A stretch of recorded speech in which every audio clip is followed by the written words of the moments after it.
We're here in Miami, Florida. Been a long time coming. Yeah, man. Me and the homie. Wayne, what's up with you, baby? I'm good, man. Working as usual. Working hard, too. Yeah, man. You know, I didn't really truly have a understanding of your work ethic, but, you know, since you got out, I've been following you around the country. Yeah. So I'm hearing different stories from different Young Money artists and people around you that you spend like 25 hours a day in the studio. How often are you in the studio?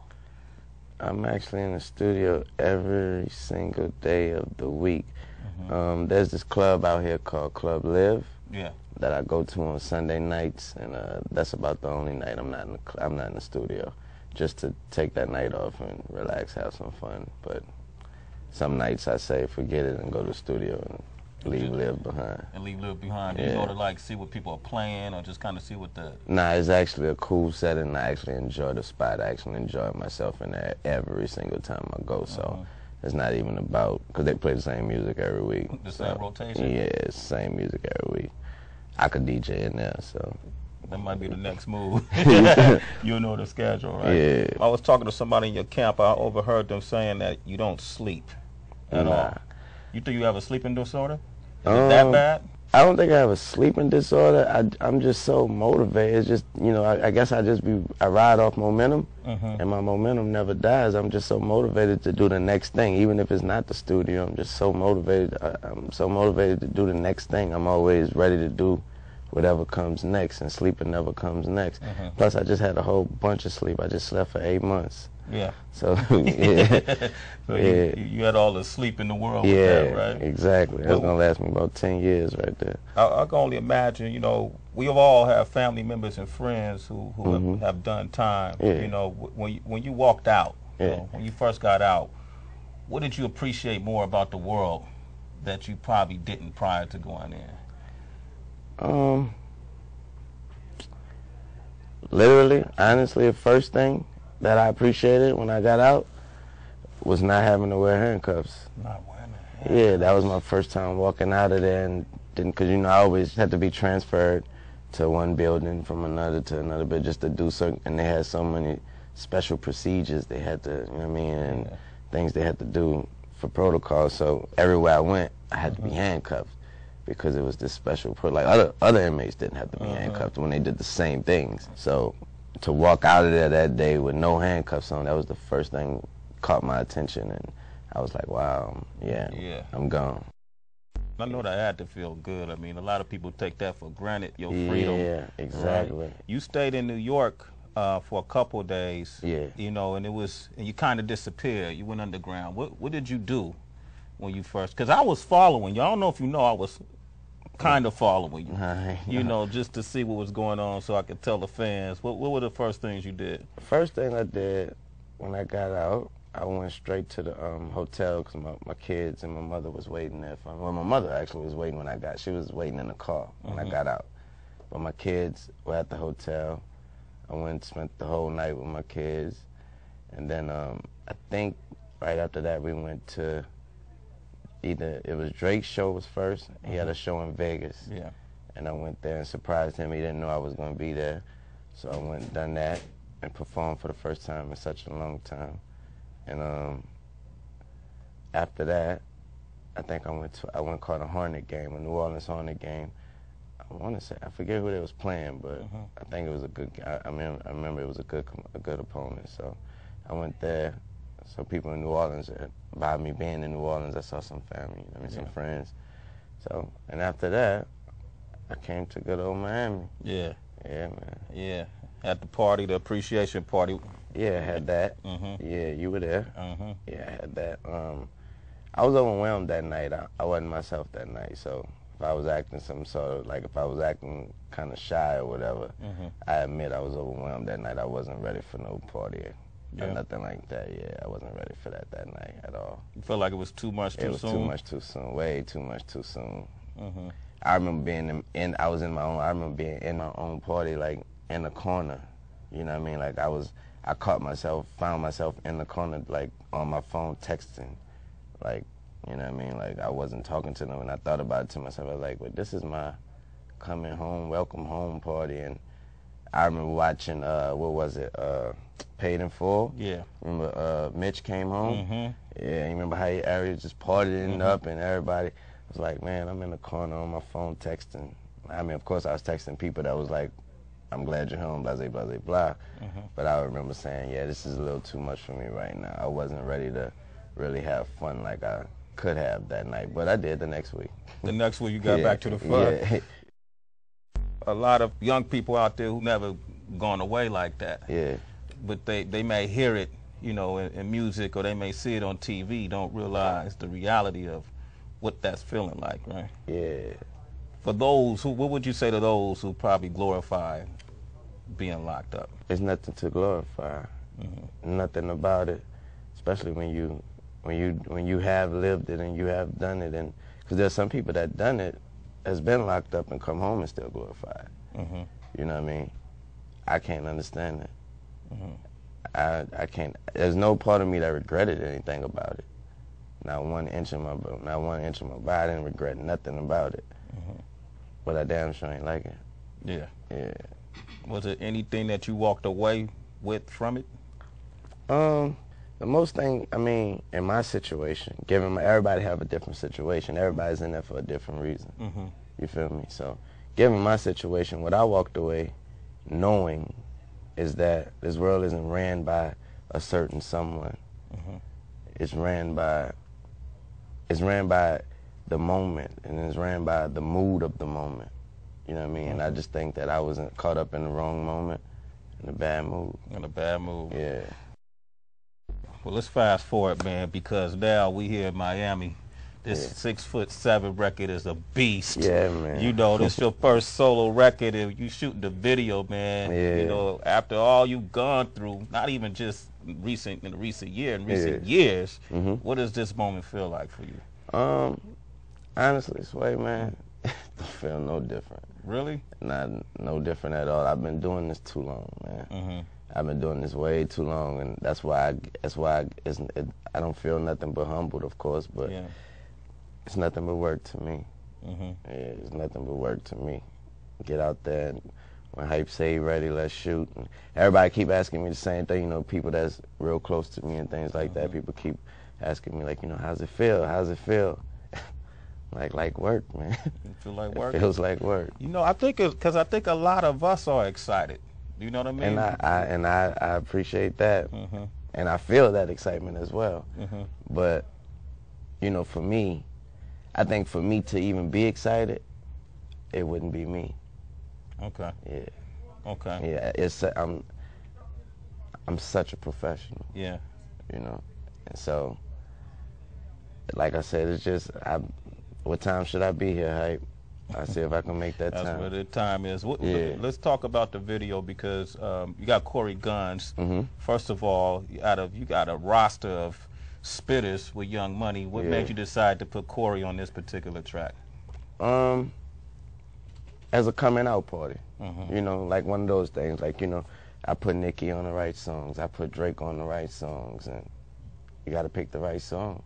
It makes people pay attention.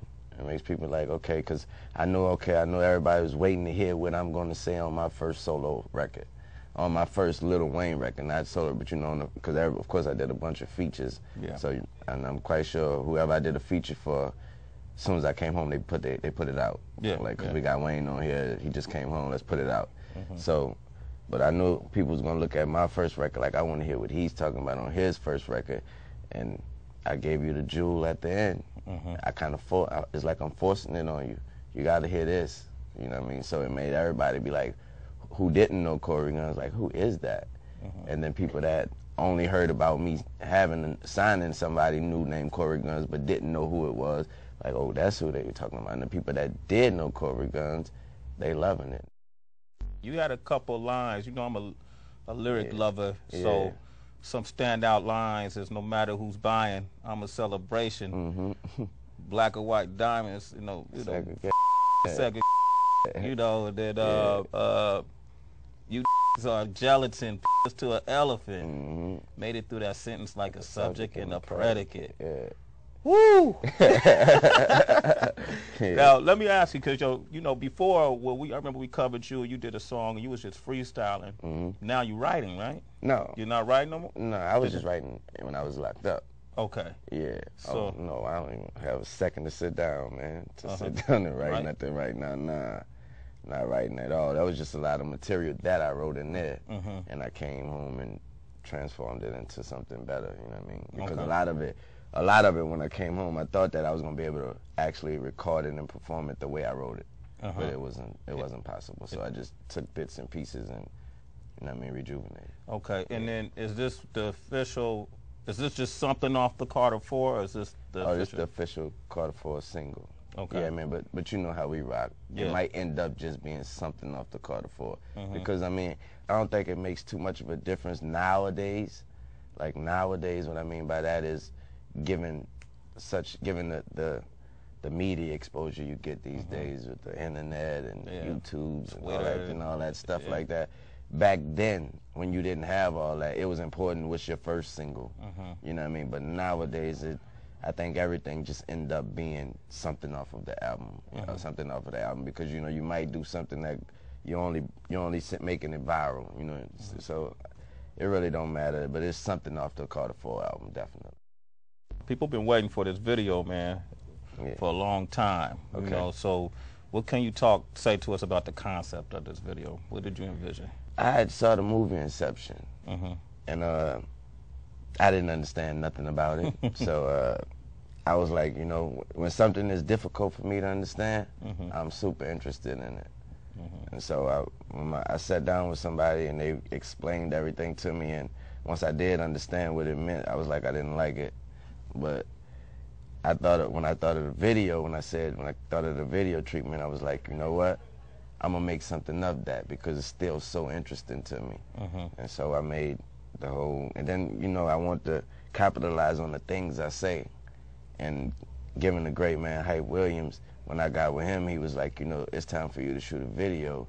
Because he was like, you know, I like the Inception thing. I ain't like, just played my little idea straight to the left, though. He's like, you know, I like the Inception thing.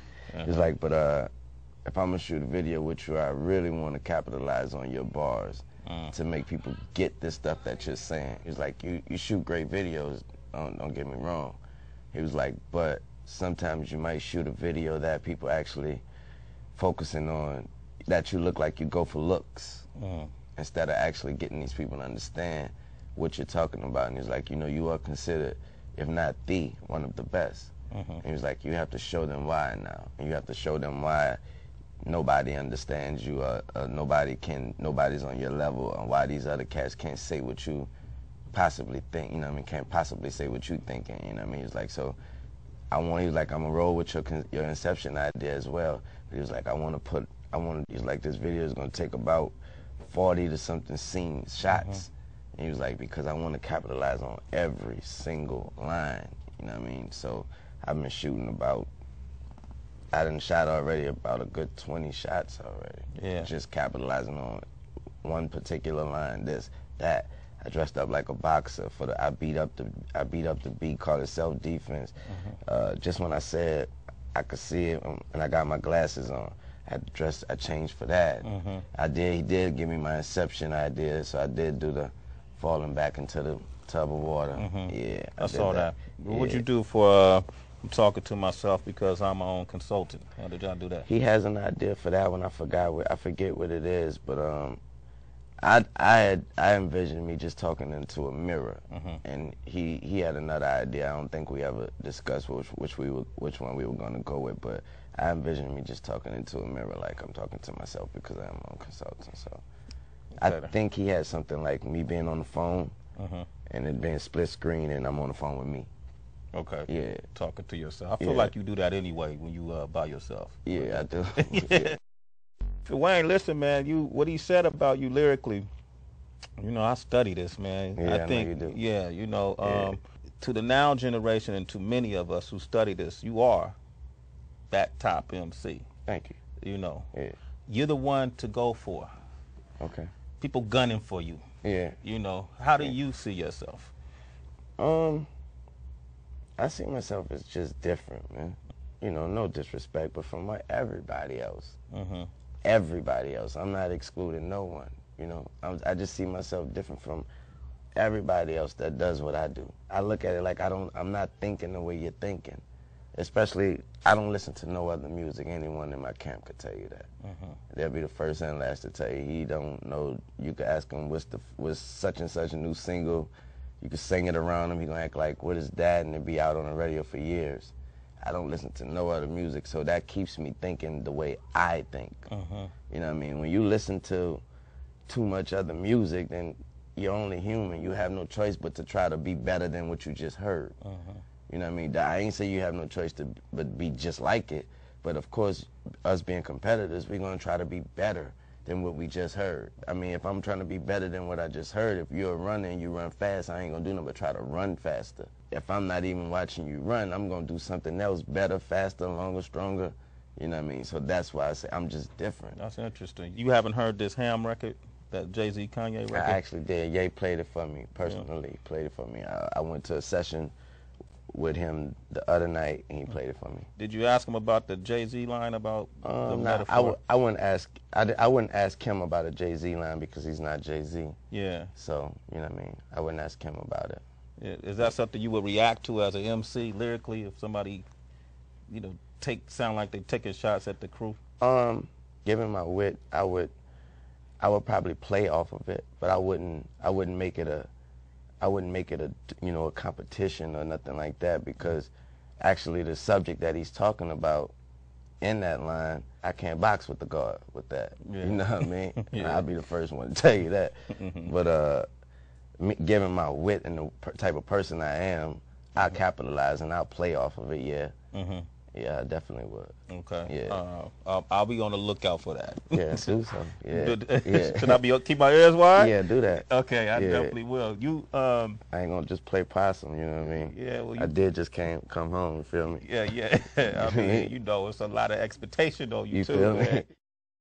I think that's good for the sport, you know. Yeah, exactly. You know, of rap. Yeah, you know, Jay-Z in his book Decoded said rap is about poetry and boxing. Yeah. And I think it's almost flattering if you got somebody like Jay-Z taking shots at Baby or you and your crew. Yeah, exactly. Because I feel like what you've done with Young Money, I remember you saying that you wanted to make Young Money like Def Jam was in his prime, or how you know, Bad Boy was in his back prime. Then they had you know, this one and that one. Rough Riders, and it seemed like it's a plan coming together. This isn't an accident. No, not at all. I mean, simple, to word is simple, man. I know what I'm doing. Mm-hmm. Yeah, because if I didn't, I wouldn't do it. That's the way I approach life, period. Mm-hmm. Yeah, so I know what I'm doing. While you were away, Drake and Nicki became these, you know, megastars in the game. I know you signed them because you thought they were talented, but did you expect this? When I signed Drake, when I discovered Drake, and I discovered him off a mixtape, and he was singing and rapping. The first thing I said was, "This kid's a superstar." I mean, I don't know if you can remember, but I did some interviews back then when they was asking me what is it about him. I was like, he's better than me. I remember that. I was like, he's better than me. I was like, I can't sing. You know what I mean? I was like, this. I can make a song. You know what I mean? I was like, but this kid has the actual R&B presence. Yeah. And then he's one of the dopest lyricists. You know what I mean? So I was like, that right there, and you know what I mean? He has a welcoming appearance as well. You know what I mean? So I was like, this kid is a superstar. I knew he was something bigger than I had even envisioned for my company when I ran into this kid. So I was like, you know, I was thinking I'm gonna put my people on and we're gonna be all right. But when I ran into this kid, I was like, this is a superstar. He got the chance to make my company something for real, to be, you know what I mean, something to be thought of and remembered. But then when I met Nicki, I can't front. I just thought she was gonna be the new female MC that none of these other female MCs can't touch. But now she's blossomed into a megastar with this new attitude and this style and this, you know what I mean? So now when I talk to her, I just tell her, do what you do, baby. I used to be able to go in the studio and tell you, don't say that, don't say that. I used to, you know what I mean, I used to tell her, no, don't say that. Yeah, you should, that was better. You know what I mean? Now, I do what you do, baby. You know what I mean? I don't have an idea, a clue about what you're doing right now, but it's working, so do it, you know what I mean? They both have, I remember talking to Nikki on the carpet at the coming home party, you know, and she said you weren't able to make that album, but she wanted to put you on the remix, probably Roman's Revenge. I jumped on it. You jumped on it? Oh, you did that, huh? Yeah. What's poppin'? I mean, really? Yeah. Y'all gonna do a video for that one? I mean, it's on the girl, you know what I mean? If that's what she want to do, then I'm there. Yeah, she asked me to jump on it, though. Of course I did. Yeah. Wow. So when we gonna hear that? You got to talk to Mr. Mac Main, man, see when he ready to release Mac Main says, okay. Drake mentioned recently in an interview that you guys had done some music for Carter 4. And y'all continued to do music so much so that now you guys are developing a project together. What is that about? That right there, that's always been in the making. You know what I mean? Like, we've always been in the studio, or we've always been having conversations about, let's do something together, let's do an album together. But, you know, of course, I had ideas to do, you know, an album with T-Pain.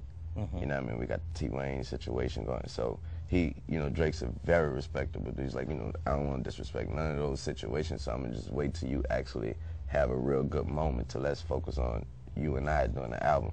And then, you know, my obligations to the like father, like son albums with Stunner. He was like, no disrespect to those, Need. I don't want to clash with nothing. I want it to be a year when you actually have a moment and we can do it. And it's coming up. It's coming up? So you think it'll be something that'll come out this year?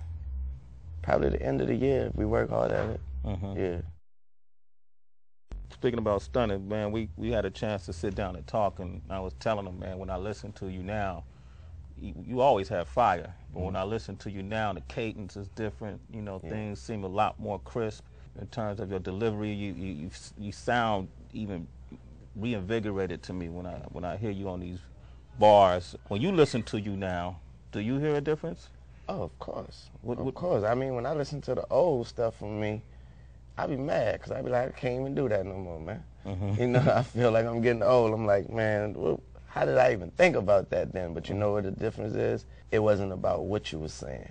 It was about how you said it back then. Yeah. And so what I mean by that is if you had a flow and you just, you know what I mean, you rhyming all these words and all these, you know what I mean?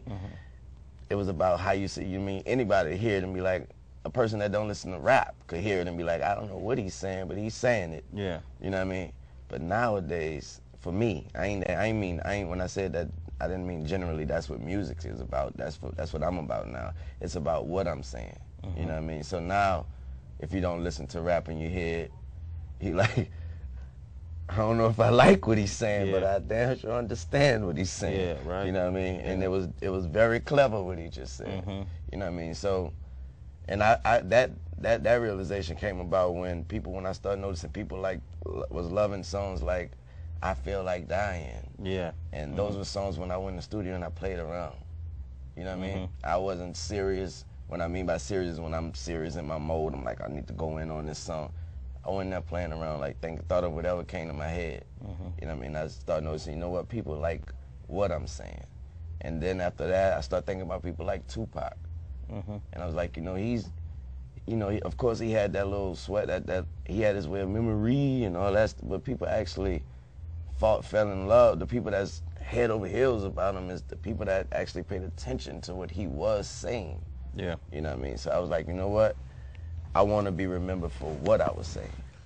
It's funny. I liken you to Pac a lot, man. I knew Pac, so and I watched your impact. I'm not trying to put no pressure on you, you know, but I watched your impact on this generation, you know, and I know he was a person that like cherished that, the fact that, you know, no matter what I say, I could tell them to go left when they should go right. Yeah. They're gonna go left because I told them. Yeah, exactly. You know, vice versa. So he felt he had a responsibility to his audience. Do you feel that way? Two things that happened that made me feel that way. It was one time I was looking at condos, and they had this guy showing me condos He walked upstairs to mine, to the condo I was residing in at the time, and we walked downstairs through the lobby. There was a female in the lobby with a baby in the baby stroller.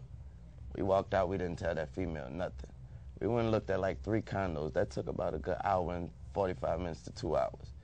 He waited till we was walking all the way back to my condo, and he was like, I do listen to your music. And I was like, you listen to my music? He's like, well, my kids do, and I just want you to know that you have a real powerful impact on these younger people today. And he was like, I believe that you have a cult following. And this is a man I'm thinking don't know nothing about me. He just want to show me these condos and get this money.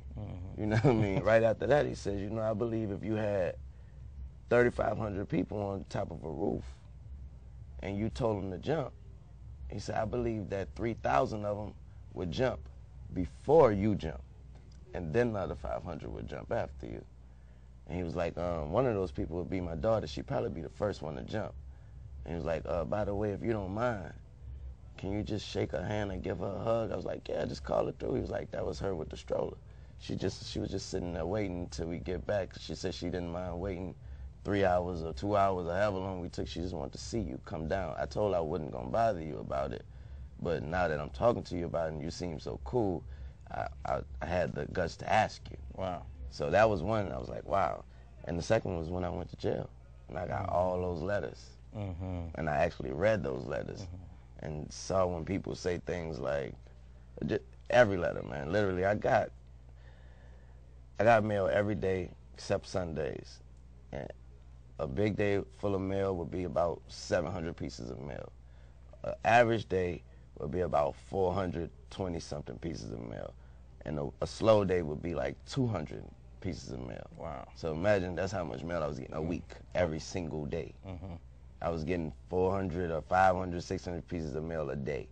So when I would read them, every single letter said something about, you got me through this situation, or you got me through this, or this just happened, or I just lost this. And I ain't in front, I never imagined, because that's not what you set out to do when you get behind that mic.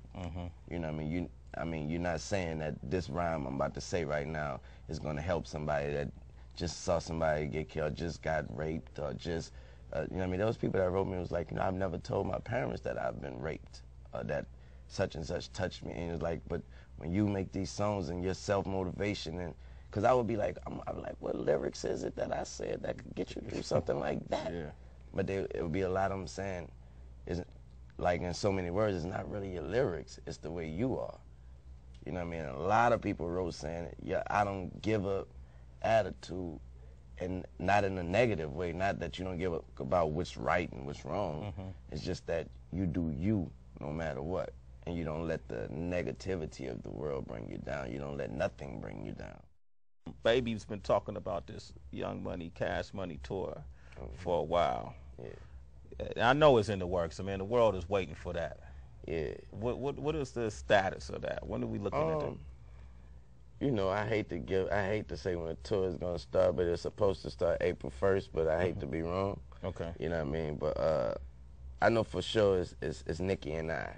Yeah. You know, and whoever else falls in line. I think we got Travis Barker doing some stuff like that. I think he has like a little band or something that he does. He gonna be playing and opening up and also playing during the sets and stuff like that. So that's what I know that's all I know for a fact right there. Okay. You know what I mean? That alone is gonna be that alone is mind blowing. Nicki and Wayne, you know what I mean? Given who she is now, you know what I mean? So what about Drake? I would love to see Drake. You know, Drake might be he might catch a few shows, but you know he got his overseas thing popping right now, and I told him to take advantage of that because we all want to come over there someday and be bigger than we are here. You know what I mean? And it was like so many stories. There was one story in particular, but that was just so crazy. Which one? Which one was that? It was a story about a guy and his wife. One of their kids killed another one of their kids while they were gone, and so. Wow. Yeah, so I was like, so they both were in jail. And the guy was just asking, you know, can you just sign something for my wife just to brighten her up while she's in. I'm saying to myself, like, what in the hell would a Lil Wayne autograph do for somebody that just lost their kid to their other kid? You know what I mean? And now they got to do the time. Like, what could that possibly do? But I did it, and I wrote him back as well, because he wrote it saying, because she was in another jail. So when I wrote him back, and he wrote me back like, you don't understand what that did. And he was like, the kid that died was only like 2 years old. It was a little girl. He was like, her favorite song, ironically, was Please Don't Shoot Me Down. Wow. Yeah, so he was like, she would go around the house humming that song all day. It's like, so we made that the theme of her funeral and stuff like that. He was like, so for you to even respond to me, he was like, you could have wrote me back and said no. You know what I mean? He was like, but for you even to respond to me and actually do what I asked, it's like, you know, you're amazing. You're more than the artist. You're more than the rapper. You're actually more than a human. Wow. I mean? Yeah, so that's when you start saying to yourself, like, okay, you something more than you see in the mirror every day, brother. You know what you can't take that power for granted. Exactly. Yeah. Wow, that's crazy, man. Crazy in a good way, though. Yeah, that's crazy in a good way. What about the other inmates? Were they inspired by you too? You know, I was so humble in there that it would be some inmates that have been in there with me for months and come up to me after that and be like, you know, I knew you was a rapper, but I didn't know you was. They're coming like, I didn't even know you had money. You know what I mean? Like, you carry yourself so different, you know what I mean? So it was like a lot of people was inspired by just that, my humbleness alone. And so a lot of people was just inspired by that, just like, you know, I love the way you carry yourself. It's like, you know, other people probably be walking around here like, don't talk to me. It's like, we like, some people probably would just stay in their cell. Yeah. You know what I mean? And then some would just be inspired by how, I mean, I guess how I was dealing with the whole situation. You know what I mean? Some people was like, you know, I would figure you'll be upset every day, man, to be taken away from what your reality might be. And, you know, a lot of people was like, for you to be dealing with this, like, you know, it is what it is, and it'll be over someday. It was like, you know, that helps me get through my little stint.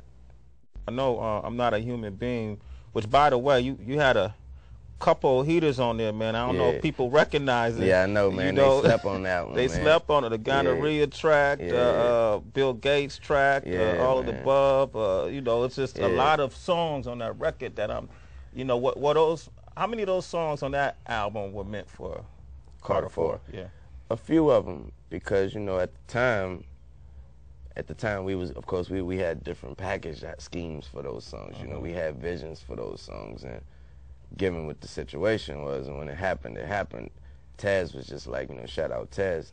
Taz was just like, we need to drop something while you in there. He's like, because, you know, they waiting. And he's like, and for you to even do that, it's like, I don't think that's ever been done.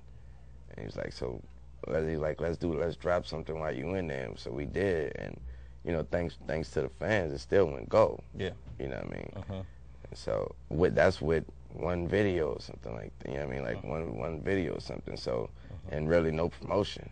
Yeah. You know what I mean? So, and then, you know, the media, you know, the internet and downloads and all that type of stuff today, so it probably could have did more than that. Yeah.